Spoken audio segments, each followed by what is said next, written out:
우리 산업인의 모델이 초대교회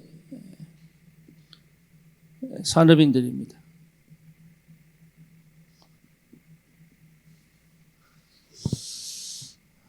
그렇게 본다면 나는 어디쯤 있는가, 어떻게 될 것인가, 어떤 기도를 해야 될 것인가를 우리가 조금 찾을 수 있겠죠.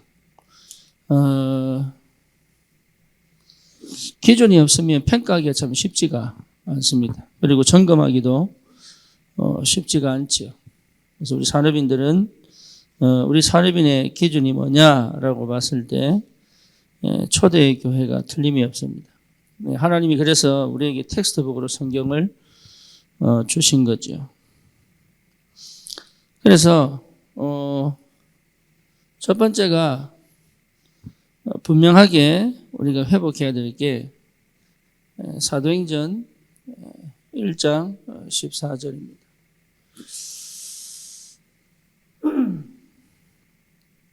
(120명이) 그 자리에 모였던 이유는 다른 게 아니죠. 다른 이유가 없는 거죠. 우리 산업인들이 이 부분에 분명한 개인적인 좀 언약이 선명하게 붙잡혀야 되겠습니다.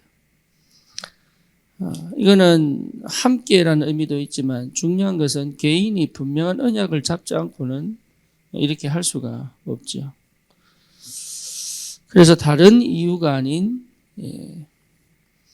예수가 그리스도이기 때문에 또 분명히 우리의 배경이 하나님의 나라요 내가 살아야 될 분명한 미션이 있기 때문에 그리고 내 능력이 아닌 하나님의 능력으로만 가능하기 때문에 여기에 대한 분명한 약속을 붙잡고 이 언약을 분명히 확인한 사람들이 모인 거죠.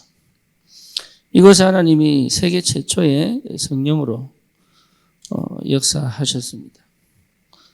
그럼 저와 여러분들이 이 부분이 맞다면 분명히 하나님은 성령의 충만한 비밀을 깨닫게 하시겠죠. 시작이 여기서 돼야 되죠. 시작이.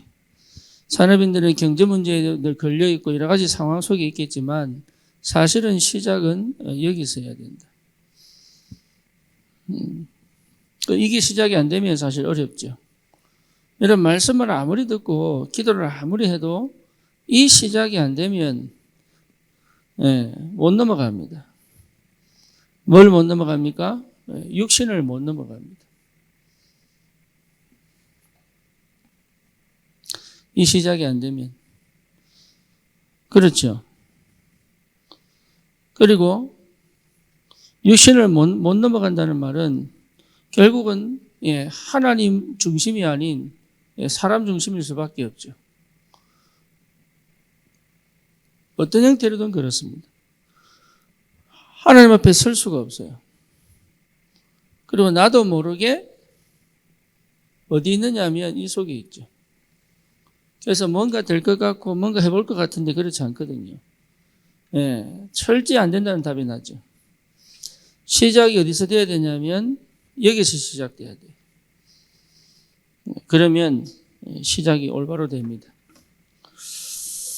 그래서 사도행전의 역사부터가 사실 올바른 시작이잖아요. 그러면 사도행전 2장 9절에서 11절에 인물들이 모이기 시작합니다.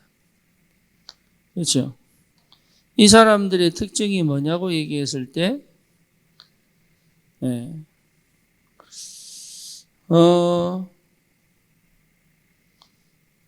자기들의 가지고 있던 모든 것들이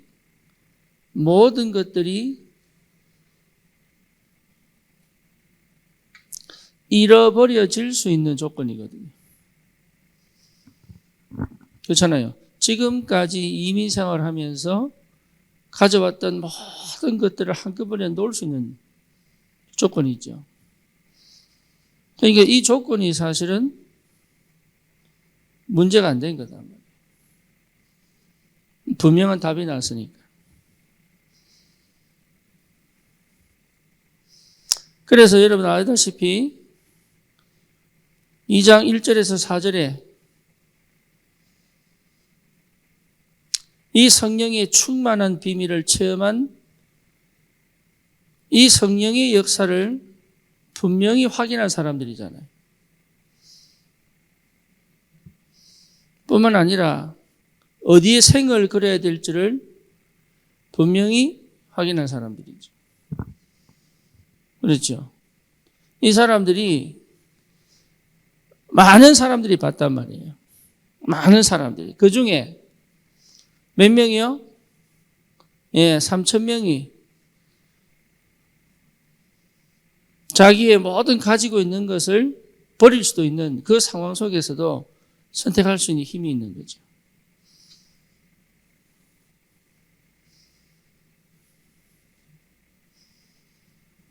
그러니 당연히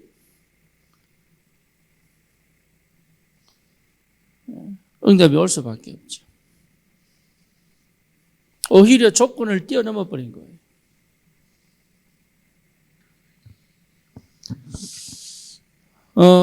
이런 산업인에 있다면 그 교회와 그 후대와 그 현장에는 다른 역사가 시작이 되겠죠. 세 번째가 여러분 잘 알다시피 이게 안디옥 교회입니다. 안디옥 교회. 그럼 이 안디옥 교회에서는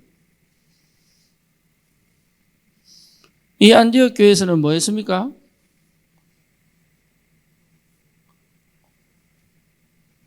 그 상황이 문제가 안 됐습니다. 오히려 그 상황이 뭐가 됐어요? 안디옥 교회를 세우는 뭐가 됩니까? 길이 되어버립니다. 이게 우리는 상황을 보고 낙심하고 우리 형편을 보고 낙심하는데 그렇지 않죠. 초대교회는 이 상황이 자체가 뭐가 됩니까? 길이 되어버립니다. 스데반의 환난을 통하여 흩어졌던 자들이 그렇죠. 스데반의 환난으로 흩어져 버렸어요. 그러면 대부분 낙심해야 되고 절망해야 되거든. 그런데 이 사람들은요, 그것이 뭐가 되느냐? 안디옥에서 새로운 선교의 문을 여는 길이 되죠.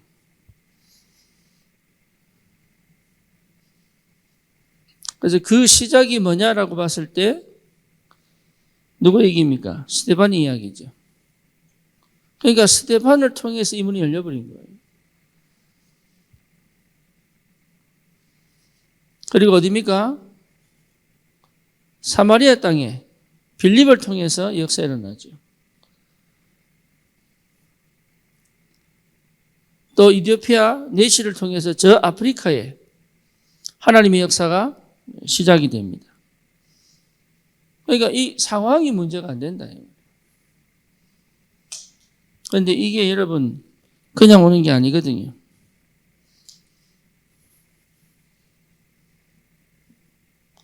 사도행전 13장 1절에서 4절입니다. 그럼 잘 보세요, 이게.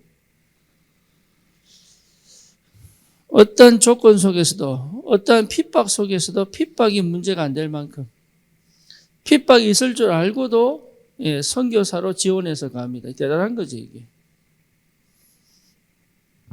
그렇죠? 핍박이 없는 상황이 아니에요. 핍박이 있는 상황인데도 오히려 선교사로 지원한다니까요.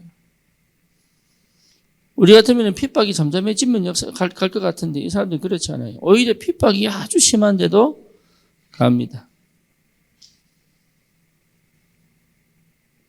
그 사람들이 모여서 기도하죠. 그래서 여러분 본문 보면 16장 15절, 17장 1절에서 9절, 정확히 말하면 6절, 그 다음에 18장 1절에서 4절. 이게 전부 뭡니까? 핍박 가운데서 일어난 문입니다. 응답입니다. 그래서 그 속에 하나님이 예비하신 뭐가 있습니까? 저자들이 있다니까요. 이 만남이 기가 막힌 만남이에요. 언제요? 핍박 속에서. 핍박이 있는데도 불구하고 아무도 예수 안 믿을 것 같은데 전도의 열매가 없을 것 같은데 있단 말이죠. 이것을 본 사람들이에요. 이 사람들이 이룰 수 있었던 그 시작이 여기 있습니다.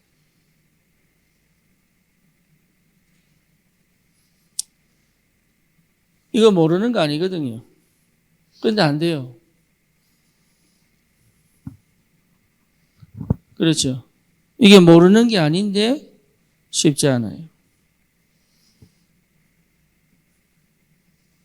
이게 모르는 게 아닌데 잘 안 돼요.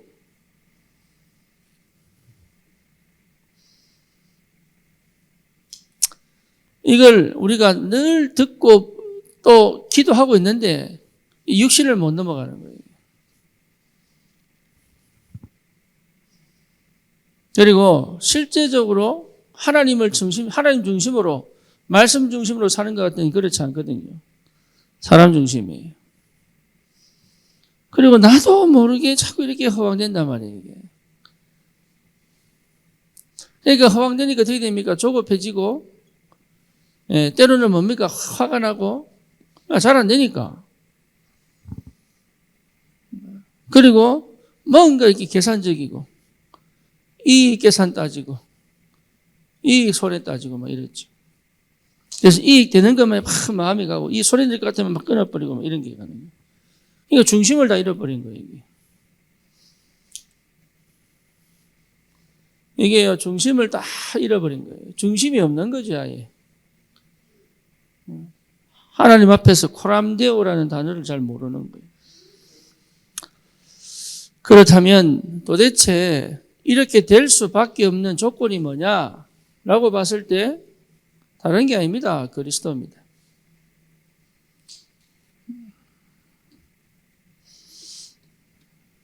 그래서 하나님이 이 일을 이루기 전에 성경에 사복음서를 주신 거예요. 사복음서. 그래서 사복음서가 뭐냐라고 얘기를 하면 사복음서는 그리스도 이야기입니다. 이 땅에 메시아가 오셨다. 이 땅에 그리스도가 오셨다. 그 얘기가 사복음서예요. 그래서 그 이야기에 예언하신, 그 이야기에 약속하신 그 그리스도가 오셨다. 이게 우리의 삶하고 무슨 관계가 있느냐? 우리 인생이 해결할 수 없는 근원적인 문제가 해결됐다.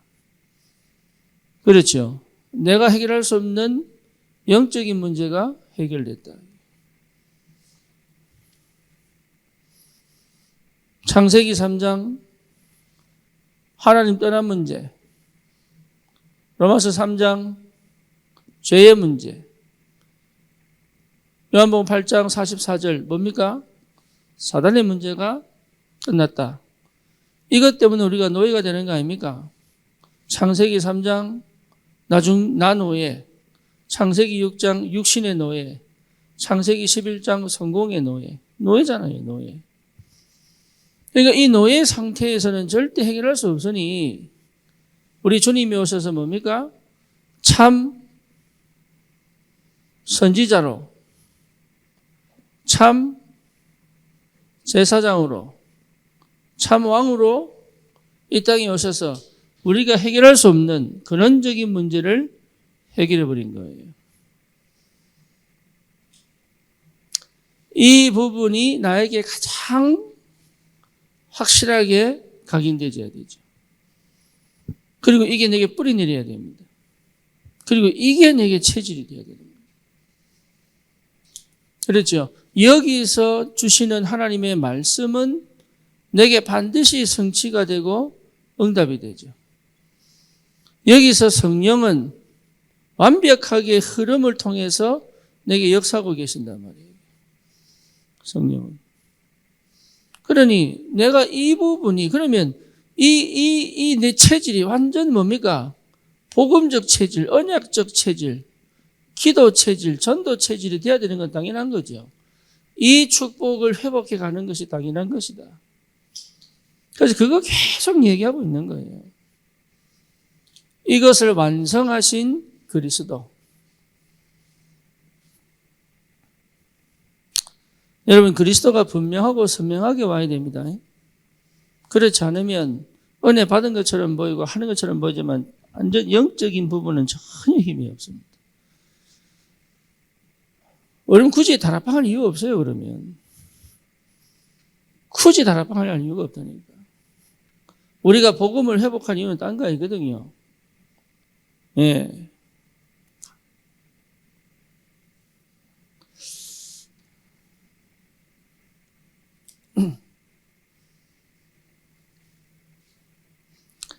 첫 번째가 뭐냐면 마태복음이에요. 마태복음. 마태복음 누가 썼어요? 네, 마태가 썼어요. 마태가. 영어는 뭐예요? 매튜예요. 매튜. 네, 마태가 쓴 이유가 뭡니까? 예수는 이스라엘의 왕이시다. 이 말이에요. 왕이시다.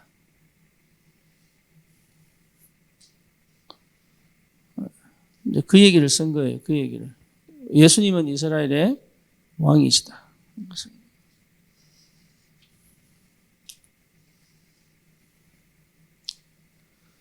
말 구유에 오셨지만 이분은 다윗의 족보를 타고 내려온 이스라엘의 참 왕이시다. 그 말이에요. 그렇죠. 그러니까 뭐라 말이에요? 생각을 바꿔라. 배운 거를 싹 다 바꿔라. 내가 그동안 살아온 기준, 세상 방식 싹 다 바꿔라. 예수가 왕이시다. 그 중에 대표가 산상보훈입니다. 여러분 산상보훈은 이렇게 살아라 그 말이 아니고 바꿔라. 그동안 유대인에게서 배운 거 바꿔라. 종교생활 하던 거에 있어서 바꿔라. 개혁해라 그 말이죠. 완전 개혁이에요. 그리의 관심은 어디 있습니까? 마태복음 13장이잖아요. 우리의 관심은 감추인 보화밭, 값진 진주, 큰 물고기.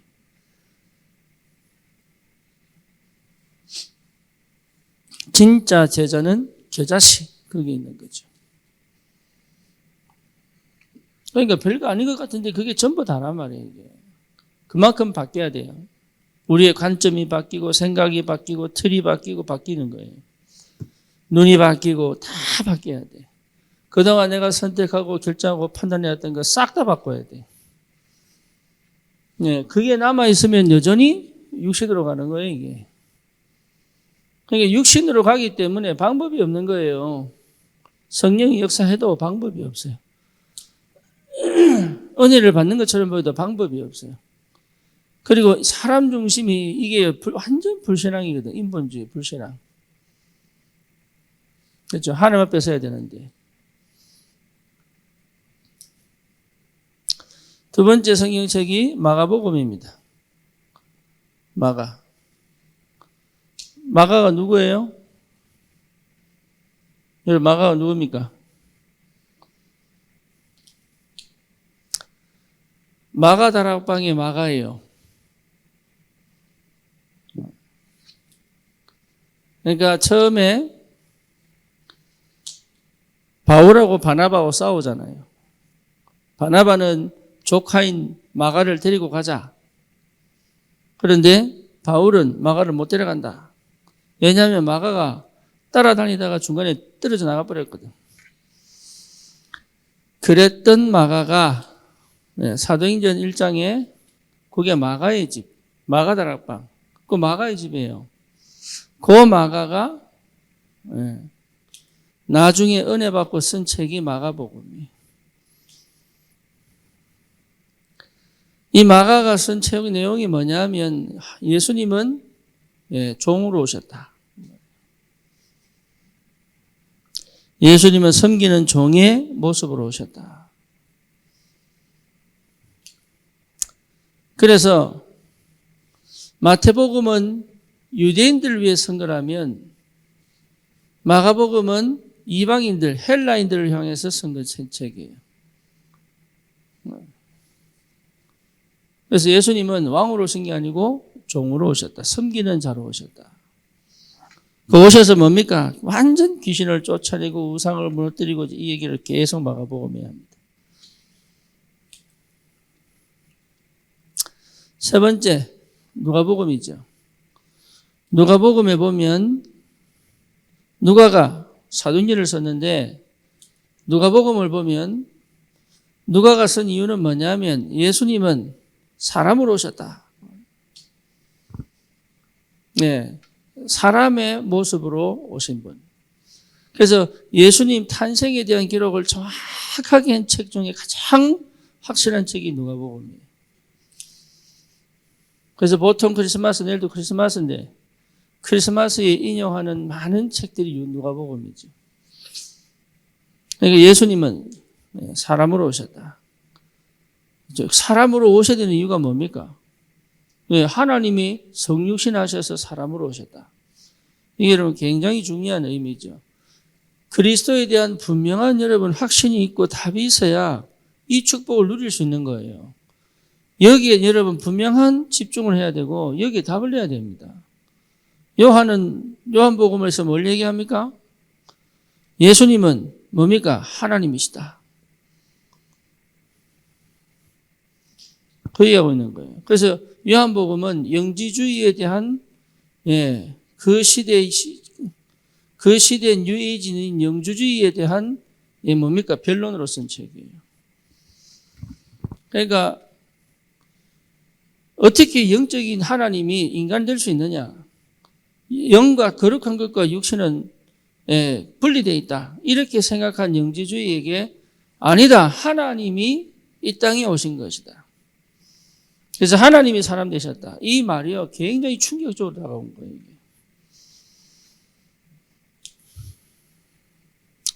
여러분 그리스도에 대한 분명한 확신이 와야 이 부분이 회복됩니다. 이거 거치지 않고 사복음서를 거치지 않고 이렇게 갈 수가 없습니다. 그래서 요한복음 19장 30절에 하신 말씀이 다 이루었다. 그리고 이분이 요한복음 1장 12절에 내 안에 계셔야 된다. 그렇죠. 이분이 2장 1절에서 10절에 주인 되셔야 된다. 이제 이런 응답들을 확실하게 체험한 이 그리스도의 비밀을 확인한 산업인들에게 주시는 축복이 초대교회 응답들이죠. 그래서 이유를 없애려고 하는 게 아니고 이유가 없어져 버립니다. 그리고 여러분 조건과 상관없이 내가 어디에 서야 될지를 알게 돼요. 그런 응답이 와야 됩니다. 그러니까 어떤 상황 속에서도 하나님이 열어가시는 문을 보게 된단 말이에요. 그리고 분명히 예비된 제자는 분명하게 있죠. 그렇죠. 핍박이 일어나면 확실하게 붙잡아야 될 게 제자가 분명히 있습니다.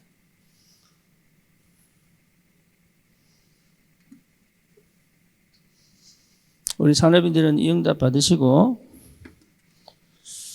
여러분 조금 더 묵상하시면서 정말 그리스도의 담난 산업인들에게 주시는 이 하나님의 엄청난 성령의 역사, 인도하심, 그 축복 속에서 참 전도운동의 증인으로 교회를 살리는 주역으로 렘넌트의 발판으로 그 축복을 누리시기를 주님의 이름으로 축원합니다.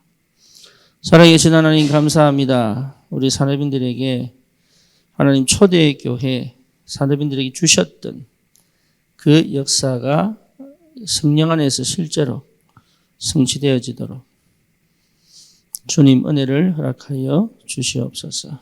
예수 그리스도 이름으로 기도드립니다. 아멘.